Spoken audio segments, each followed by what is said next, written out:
Hola, buenos días, buenas tardes, buenas noches, dependiendo del horario en que estén viendo este video. Les habla Carlos y continuando con este curso sobre Blender. En este capítulo hablaremos un poco sobre el sombreado.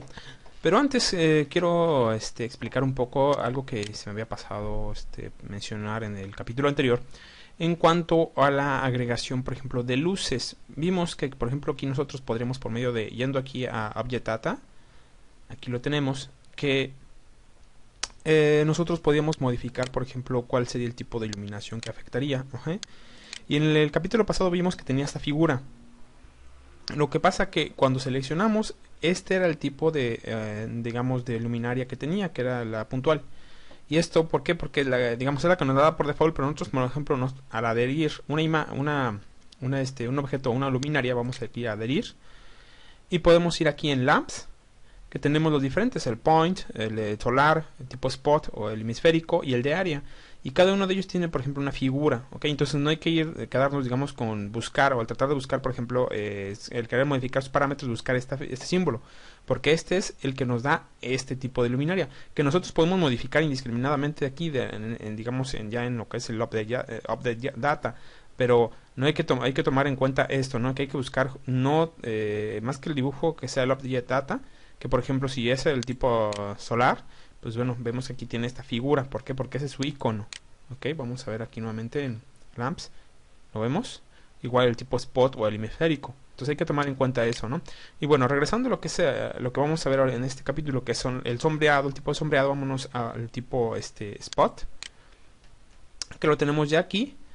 Y vamos a ver qué tipo de sombreado vamos a poder manejar. Para eso nos vamos a ir aquí a Shadow. Si no está desplegado, lo recordemos aquí en Shadow. Vamos al triangulito para que se despliegue. Y vamos a bajar un poco para ir viendo. Y vamos a acercarnos aquí a nuestro objeto para poder, digamos, ver cómo afecta a mayor detalle. ¿Ok? Vamos a ver que nosotros tenemos, en cuanto al sombreado, tenemos el sin sombreado, el Buffer Shadow y el Ray Shadow. Cada uno de ellos, por ejemplo, el no shadow, evidentemente lo que me va a hacer es no generar sombras, ¿ok? Por lo tanto, pues bueno, aumenta en velocidad, digamos, de renderizado, pero evidentemente para fotorrealismo simple y sencillamente no me funciona, ¿no? El buffer shadow me genera, digamos, un tipo de sombreado y el ray shadow distinto. La diferencia entre uno y otro es muy variada, ¿no? Pero por ejemplo, nosotros vamos a darle F12 para ver cómo es el sombreado que me da, por ejemplo, en buffer shadow, y lo renderizamos. Y si nos acercamos vemos que aquí me está difuminando las esquinas, ¿ok? Lo podemos observar. Vamos a alejarnos, a darle clic, vamos a darle escape para salir. Y vamos ahora a hacerlo con el Ray Shadow, ¿ok? Aquí de momento no me genera la sombra, pero ya al momento de renderizarlo, vamos a darle. Vemos el sombreado es más duro, ¿ok? Al diferente del Buffer Shadow, ¿ok? Otra cosa que hay que tomar en cuenta es que el Buffer Shadow, digamos, está basado en, utiliza o trabaja más en función de la RAM, de la memoria RAM. Y el Ray Shadow, digamos, utiliza más lo que es el procesamiento o el procesador, ¿ok? Esto lo vamos a ver y lo podemos identificar, tal vez para que lo tengan en memoria. Cuando me genera una sombra previa, antes del renderizado, significa que está utilizando más RAM y es el tipo Overshadow. El Ray Shadow, como digamos, lo que utiliza más es justamente el procesamiento, no nos genera sombra previa hasta que lo renderizamos. ¿Ok? Y bueno, vamos a utilizar ahorita, vamos a ver los parámetros que vamos a poder modificar aquí en el Buffer Shadow. ¿Ok?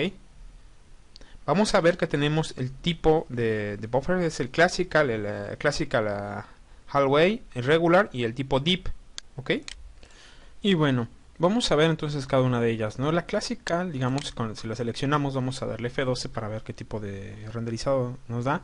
Nos da una calidad, pero que de alguna manera, digamos, puede permitir algunos errores. Si nosotros nos acercamos y vemos detalle, tal vez vamos a encontrar que de repente en algunas zonas va a permitir entrada de luz, ¿ok? Vamos a darle Escape. Vamos a ver la Classical Hallway y vamos a darle F12 para renderizar. Y esta, digamos que a diferencia de la otra, nos da un poco mayor de calidad, ¿ok?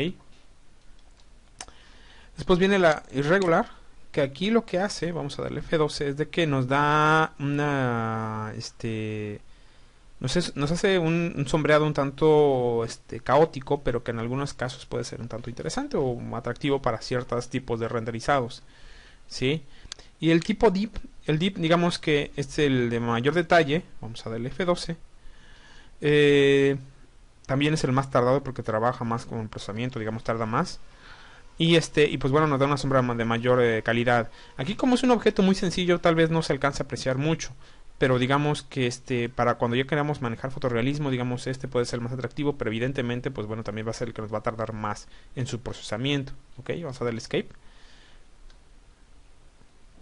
Y vamos a ver, por ejemplo, con el Classical Highway algunos aspectos, unos parámetros que vamos a poder modificar con respecto a eso, ¿sí? Vamos a poder modificar, por ejemplo, el soft. El soft básicamente lo que va a hacer es como una especie de degradado. Si nosotros lo aumentamos, vamos a darle, por ejemplo, 20 y le damos F12 para renderizar, vemos que aquí genera como una especie, no de degradado, sino como copias de... sí, como diferentes copias de la sombra, de tal manera que me da una especie como de movimiento, un degradado, ¿sí? Vamos a darle escape. Nosotros podemos estar jugando con eso. La idea de esto no es jugar solamente con un parámetro, sino estar jugando con con los diferentes parámetros, a ver cuál me puede resultar más interesante, ¿sí? Después tenemos el size. Pero bueno, antes de ver el size hay que ver un poco esto de samples. ¿Por qué? Porque el soft, vamos a darle nuevamente, aquí le di 30. Y cuando le doy F12, vemos que nuevamente vamos a seleccionarlo, F12. Por ejemplo, esas copias, porque es eso, en realidad el degradado no es otra cosa que una especie de copias que se van creando, digamos, pero que van a la distancia entre ellas, digamos, es mayor y llega a un punto que cuando es muy grande se alcanza a ver este tipo como de, no sé, así, ¿no? De baja calidad. Entonces, son como sombras. Pensemos como si tuviéramos varias luces y cada una de ellas estuviera proyectada con un ángulo distinto, y entonces me va generando esas sombras, ¿ok? En la medida en que yo lo amplíe esto, digamos que lo que estoy haciendo es separar la distancia entre los objetos que están generando la sombra, dura, y por lo tanto se ve más. Pero esto lo podemos mitigar con el samples. Aquí lo que tenemos, de momento me da 3, es decir, que genera como 3 líneas de sombra. Evidentemente, si esto lo tenemos muy alto y nada más tenemos 3, pues se va a separar demasiado y se va a ver mucho. En la medida en que esto lo aumentemos, por ejemplo, vamos a darle aquí 12, enter, le damos escape de esto para salir y le damos nuevamente F12. Por ejemplo, aquí ya estamos hablando de que en 30, es decir, lo que separó, la distancia que separó de 30 con 12 líneas, es decir, pues tiene más, esa separación, digamos, está distribuida entre más y se ve el degradado, se ve más suave. Aquí ya se ve con más calidad, se ve más, pues más atractivo, ¿no? Se ve más decente. A diferencia del anterior que se veía como un poco, no sé, de muy baja calidad, ¿no? Entonces vamos a darle escape. Entonces, de esta manera nosotros vamos a poder estar modificando y trabajando entre ¿no? Entre el soft, suavizado, y los samples, ¿ok? Bien, ahora sí ver lo que es el size. Básicamente el size es, digamos, trabaja con cada una de las capas que maneja Por ejemplo, aquí tenemos 12. Para esto vamos a bajarla a 1 para ver ese detalle. Y vamos a darle el renderizado, ¿ok? Vamos a darle F12. Y como vemos aquí nos manda una capa dura. ¿Por qué? Porque, como yo les mencionaba, ¿no? Básicamente el soft son copias. Y estos son la cantidad de copias que hay. Esa es la distancia que hay entre ellas. De tal manera que así es como se degrada. Cuando yo le bajo a uno solamente tiene una sola copia, ¿ok? Y entonces el size básicamente es la calidad de esa copia individual, ¿ok? Aquí de momento pues tenemos esta calidad. Yo la podría bajar, por ejemplo, a 512. ¿Sí? Le doy aquí escape. Le doy F12 para verlo nuevamente. Y como vemos, esta copia lo que me hace es que me la manda como dentada o algo así, ¿no? Como con segmentada. Esto es porque la calidad que le di fue bastante baja. En la medida en que yo le aumento, por ejemplo, 1000, ¿sí? Vamos a darle escape aquí. Vamos a darle F12. Digamos que cada vez la calidad va siendo mejor. Pero bueno, hay que tener cuidado con esto, porque si aumentamos demasiado esto y luego después lo combinamos con, por ejemplo, aquí 12 capas, ¿sí? Y le damos aquí escape, le damos F12. Evidentemente esto lo que va a hacer es de que me va a aumentar la calidad, pero también mi tiempo de procesamiento va a ser más lento. Es decir, puede hacerse que la imagen se vuelva cada vez más pesada. El procesamiento de trabajo de la imagen va a ser más pesada. Recordemos que siempre esto, ¿no? En mayor calidad, mayor también procesamiento, mayor velocidad, mayor tiempo de procesamiento, y por lo tanto, digamos, mayor recurso en cuanto a tiempo, ¿no? Que tiene uno que dedicarle de renderizado, y evidentemente también de equipo, ¿no? Que se requiere mayor equipo para trabajar. Entonces siempre es este punto de equilibrio, ¿no? Entre calidad y tiempo y recursos, ¿no? Y pues bueno, básicamente entonces estos son los tres con los que vamos a poder manejar. Ahorita vamos a ver lo que es el bias, ¿ok? Y bueno, continuando con esto, vamos a ver que en Ray Shadow, bueno, a diferencia del Buffer Shadow, vamos a ver, uno lo primero que pensaría es que en el Ray Shadow, pues bueno, el tipo de sombras que va a manejar es un tipo de sombra muy dura. En realidad no es así, nosotros también podemos modificar, digamos, igual también el tipo de samples. Por ejemplo, por default me da 1, por eso nosotros podemos modificarle y ponerle, por ejemplo, aquí 12. Ajá. Y el size vamos a aumentarlo, aquí me lo está dando en 1, vamos a aumentarlo, por ejemplo, en 15. Ajá. Y vamos a darle F12 para renderizar. Y vamos a ver que nosotros podemos manejar también otro tipo de calidades con otro tipo de degradado, ¿ok?